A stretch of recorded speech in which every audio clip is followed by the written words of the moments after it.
నమస్తే. లవ్ జిహాద్ పేరుదా నన్ను మోసం చేసిండు, నా దగ్గర నుంచి డబ్బులు లాక్కోవడం జరిగింది, మతాన్ని మారాలంటూ నా పైన ఒత్తిడి తీసుకొచ్చేటువంటి ప్రయత్నం చేసి నన్ను మోసం చేసిండంటూ బాధితురాలు ఆవేదన వెలగక్కుతూ ప్రెస్ ముందుకు రావడం జరిగింది. మనతో పాటు ఉన్నారు నతాషా గారు. మాట్లాడేటువంటి ప్రయత్నం చేద్దాం. సో ఏం చెప్పదలుచుకున్నారు మీకు ఆయనకు ఉన్నటువంటి పరిచయం ఎట్లాంటిది? సో ఎందుకు మీరు ఆ ట్రాప్లోకి ఎందుకు పడ్డారు? పరిచయం అనేది ఏం లేదు సార్. మే 17th రోజు కలిసాను నేను అతన్ని. మే 17 రోజు కలిసాను. అతను ఏమి తినడం తాగడంలో ఏం కల్పించేవాళ్ళు తెలీదు.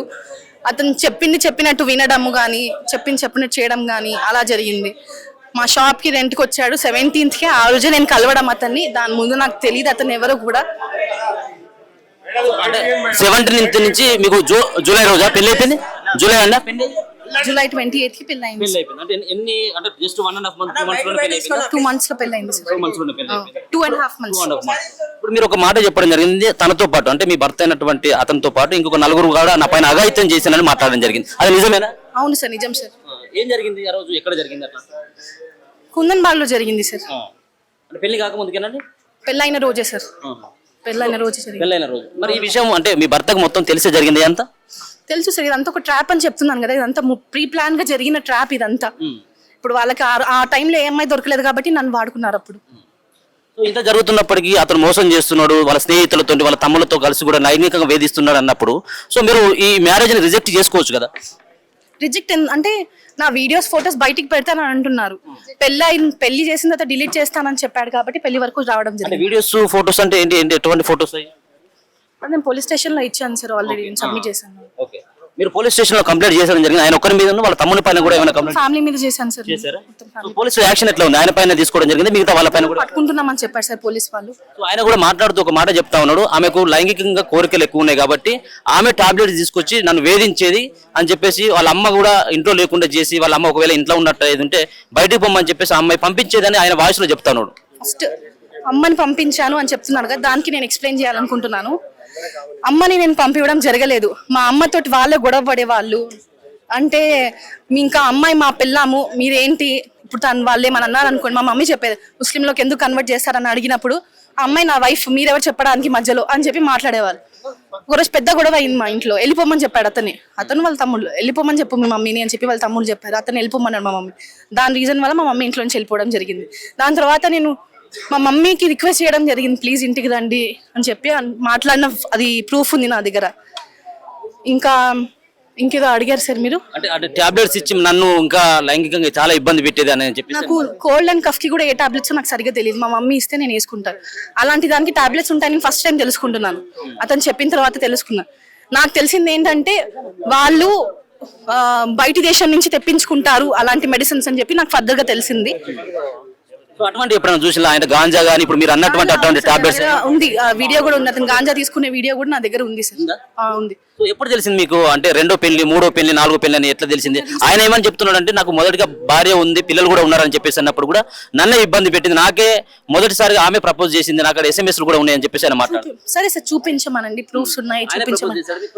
ఫస్ట్ అతనే ప్రపోజ్ చేస్తే రోజ్ కెఫేకి అక్కడ దగ్గర తీసుకెళ్లి నాకు ఆరెంజ్ జ్యూస్ తాగిపించి ఇలా సర్టిఫికేట్ చూపించాడు, మారిపోయానని చెప్పి, నువ్వంటేనే నాకు ఇష్టము అని చెప్పాడు. అండ్ మీరు అడుగుతున్నారు కదా నేనే ప్రపోజ్ చేశానని చెప్పి, మే మంత్ లో అతను వేరే అమ్మాయితో మాట్లాడాడు. మే మంత్ లో వేరే అమ్మాయితోటి, రేణు అనే అమ్మాయి, ఇన్స్టాగ్రామ్ లో చాట్ ఉంది. అందులో ఏమని చెప్తున్నాడంటే నాకు 2020 నుంచి నేను సింగిల్, నాకు ఎవ్వరు లేరు, నాకు అక్క తప్ప ఎవ్వరు లేరు, నువ్వే నా వైఫ్, ఫ్యూచర్ వైఫ్ నువ్వే, ఇది చెప్పాడు అతను ఆ చాట్ లో. మరి దీనికి మీరు ఏమని రిప్లై ఇస్తారు సార్? అది నేను అడుగుతున్నాను. ఏమని సమాధానం చెప్తారు దానికి?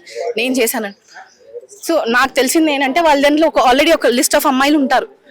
ఆ అమ్మాయి పడకపోతే వేరే అమ్మాయి, వేరే అమ్మాయి పడకపోతే వేరే అమ్మాయి. అవును సార్. మీరు కూడా ప్రెగ్నెన్సీ అయినా, నా ప్రెగ్నెన్సీ కూడా తీపిచ్చుండు, నాకు తెలియకుండానే తీపిచ్చుండు అన్నట్టు ఒక వార్డు వాడడం జరిగింది, నిజమేనా? అవును సార్. నాకు ఏదో మందులు ఇచ్చాడు, హాస్పిటల్ తీసుకెళ్దామని చెప్పారు సార్ వాళ్ళు. ఆ మందులు వేసుకుంటేనే తీసుకెళ్తామని చెప్పారు. వాళ్ళు ఇచ్చిన మందులు వేసుకున్న తర్వాత నా ప్రెగ్నెన్సీ కూడా పోయింది సార్.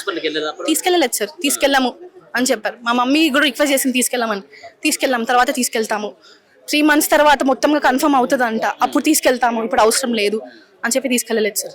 ఫర్దర్ గా మీరు ఎట్లాంటి న్యాయాన్ని కోరుకుంటా ఉన్నారు? అంటే ఆయన కావాలని చెప్పేసి అంటా ఉన్నారా, మీరు ఇచ్చినటువంటి డబ్బులు మీకు రిటర్న్ చేయమని చెప్పేసి అంటా ఉన్నారా, ఏమంటా? ఆ డబ్బులు తీసుకున్న డబ్బులు సార్ మా దగ్గర ఏంటి బిజినెస్ అని చెప్పి, ల్యాండ్ అని చెప్పి తీసుకోవడం జరిగింది, రిటర్న్ ఇస్తామని బాండ్ సైన్ చేయించడం జరిగింది. అది ఇప్పటికైనా ఇవ్వాల్సిందే. నాకు ఎలాంటి న్యాయం కావాలని అడుగుతున్నానంటే మళ్ళీ ఏ అమ్మాయికి కూడా ఇలాంటి పరిస్థితి రావద్దు అని చెప్పి నేను కోరుకుంటున్నాను. ఇలాంటి మళ్ళీ ఏ అమ్మాయికి కూడా రావద్దు. హిందూ అరౌండ్ 30 lakhs వరకు ఇచ్చాం సార్. సో మీరు ఆ ఫిర్యాదులు పేర్కోవడం జరిగిందా? 30 లక్షలు ఇచ్చినాం, ల్యాండ్ ఇచ్చినాం అని చెప్పేసి పోలీసులకు కంప్లైంట్ చేయడం జరిగిందా? అవును సార్, జరిగింది సార్. ఇప్పించారు ఏమైనా లేకపోతే ఏంటి? ఇప్పటికేమి ఇవ్వలేదు సార్, ఇప్పిస్తామని చెప్పారు. సో ఇటువంటి చూస్తా ఉన్నాం కదా, లవ్ జిహాదులతో తరచుగా జరుగుతున్న దేశంలో. సో ఇటువంటి వాళ్ళకి చివరిగా మీరు ఇచ్చేటువంటి మెసేజ్ ఏంటి? మీరు చదువుకున్నటువంటి వ్యక్తులు, అలాగే సాఫ్ట్వేర్ జాబ్ అని చెప్పేసి మాట్లాడుతూ ఉన్నారు. చదువుకున్న వాళ్ళంటే టీసీఎస్ ఎగ్జాంపుల్ చెప్తాను సార్ నేను. వాళ్ళు కూడా ఎడ్యుకేటెడ్, వాళ్ళతో ఏం జరుగుతుంది టీసీఎస్ లో జరిగింది. వాళ్ళందరూ ఎడ్యుకేటెడ్, నాకు తెలిసినంత ఎడ్యుకేటెడ్ వాళ్ళే ఉంటారు అందులో అని చెప్పి అనుకుంటున్నాను. సో వాళ్ళ ఇష్యూలో కూడా అదే జరిగింది. Even I'm educated, but still ఏంటంటే ఆ ట్రాప్ వాళ్ళు అలా సెట్ చేస్తారు. ఒక అమ్మాయికి ఇలా, ఇంకొక అమ్మాయికి అలా అని చెప్పి సెట్ చేస్తారు ట్రాప్. మీరు కల్మాలు కూడా నేర్చుకున్నారని చెప్పేసి అన్నారు. ఎన్ని రోజులు చదివారు అట్లా? నేను ఆల్మోస్ట్ సెప్టెంబర్ మొత్తం మంత్, ఆగస్ట్ ఎండింగ్ నుంచి సెప్టెంబర్ మొత్తం కల్మా, నమాజ్ చదివించేవాళ్ళు. అండ్ రీసెంట్ గా కూడా అతను డిసెంబర్ జాన్ లో ఉన్నప్పుడు నమాజ్ చదివించడం జరిగింది సార్. ఒకవేళ మీరు ఏమైనా రిజెక్ట్ చేయలేదా? నేను ఎందుకు చదవాలి ఇట్లా? మీరు చేస్తే అంటే కొట్టారు స్టార్టింగ్ లో. కొట్టిన తర్వాత నేను ఇంకా నమాజ్ కానీ చేయకపోతే అతను కొట్టేవాడు, నన్ను కొట్టేవాడు. దాని తర్వాత నేను చదవాల్సి వచ్చింది. ఎటువంటి శిక్షణ కోరుకుంటా ఉన్నారు చివరిగా? శిక్ష